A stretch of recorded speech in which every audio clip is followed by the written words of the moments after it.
What's going on, guys? Kyle from Xclusive Autoworks here, and today we are doing a full prep and beginning to wrap this BMW 330i.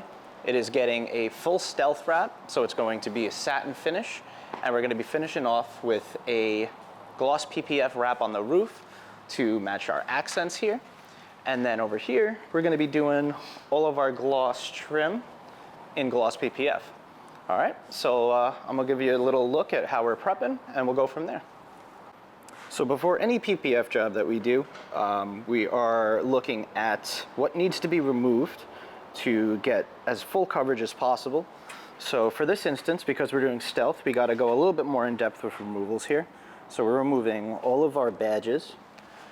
We went ahead and did the same for the trunk. We also did that for our gas cap. And what this is going to do, and we're doing it so early, is it's going to allow us to get all of the existing glue off, clean out under these things, like especially here. Like, you're not really going to be able to clean in here without removing this, and that's going to be part of our entire prep. So we get to this point where almost everything's off. We've got the plates off, we've got badges off, we've got little panel parts off, and now we're going to begin cleaning.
So car's all prepped, got it up on the lift. We're going to be starting with the hood here. So we're doing the prep of the hood, which includes wiping the whole thing down with 70% alcohol, which would include every single edge to ensure that it is completely debris free, to ensure that we get an incredibly strong adhesive bond there to make sure that we're not promoting failure. And I will show you how we do this as we go.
you have it. So we have a fully PPF'd 330i done in Stealth, which is from Stek. We have also finished it off with a nice accent on the roof with Stek's black, gloss black PPF. And overall topped off with CarPro's skin, which is made for PPF, which will make it a lot easier to clean and maintain the surface. As over time, PPF can get a little sticky, being that it's a vinyl-based product. So we did skin all over the PPF. I removed the wheels, coated the calipers, and coated all of the exterior glass as well, which is going to help the water bead off nicely, which makes it a lot easier to see during inclement weather. And to be completely honest, like even the windshield, most of the time I don't even need to use my windshield wipers if I'm driving at speed, as the water literally just comes off on its own. Yeah, so I'm gonna give you a couple final looks at the vehicle. And other than that, this has been Xclusive Autoworks, and we'll see you next time.